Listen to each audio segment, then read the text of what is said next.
Where is Suzanne? Out here in the backyard garden, got the old ruler out. Thanks, Jakey. You might not think an 1.5 inches sounds like much, but if it comes with a big stinger and flies around and could be in your backyard garden, well, that story is just ahead.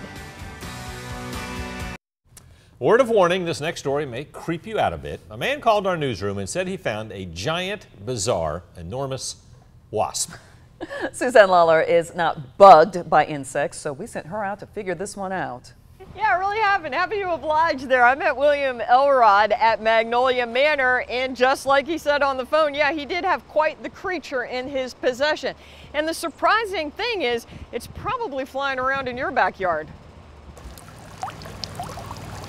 Most days are pretty peaceful at Magnolia Manor, but there's something lurking in this breezeway. I walked along and I found it right here, and I stepped away from it and got looking. I said, "Sure, that don't belong here.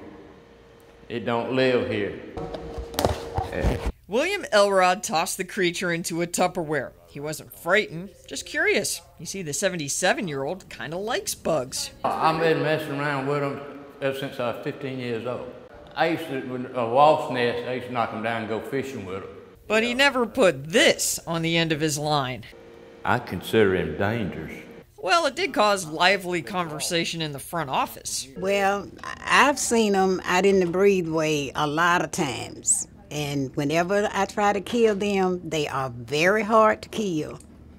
You have to just keep and they just flies all over the breezeway out there. But I have seen them, and they are huge. Do you think that William is really brave for picking it up? I really do, because that would not have been me.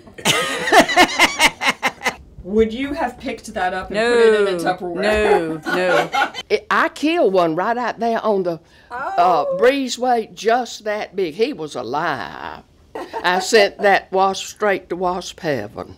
The ominous insect measured out at about 1.5 inches, so about the size of a paperclip. Here's what it looks like next to a ballpoint pen. And yeah, even eyeglasses. I believe it might hurt you if it really sting you. Well, it'll kill you. We needed some answers, and fast, so we flew on over to the Museum of Arts and Sciences. It's common. You know, I think people there, if they're not paying attention, they're not going to see them, but when they do see them, they're like, whoa, what is that? Sharon Cornichione went one step further and took us to a place in their garden where these things seem to swarm. This is what is known as a cicada killer. And they are a wasp, but they're called the gentle giants because you really would have to provoke them to get them to sting. Gentle to humans, but not to these fellas who, let's face it, look pretty scary in their own right. Cicadas are those big bugs that make all that summertime noise. It's like the dinner bell to this type of wasp. So what they'll do is the females will hunt in groups, but basically one will go out at a time. They'll get a cicada, sting it, and then they'll drag it back to their tunnels that they've built and stuff the cicada down in there, and then that's what their babies will eat off of. That's disgusting. Well, not to them. As for William and his petrified pal, who knows, they may make the senior news, and certainly the spotlight seems up for grabs. But after finding out the background, he figures the wasp is good for wacky conversation. I'm going to show it my brother and show it a few people that I know, and let them look at it. Man, we had a good time with William, let me tell you. Sharon says don't worry about these wasps, and you're mainly going to see them in July and August. Check out what our video journalist Mike Birchfield found. Yeah, at the Cannonball House, you're going to see signs just like this that say, don't worry about these wasps.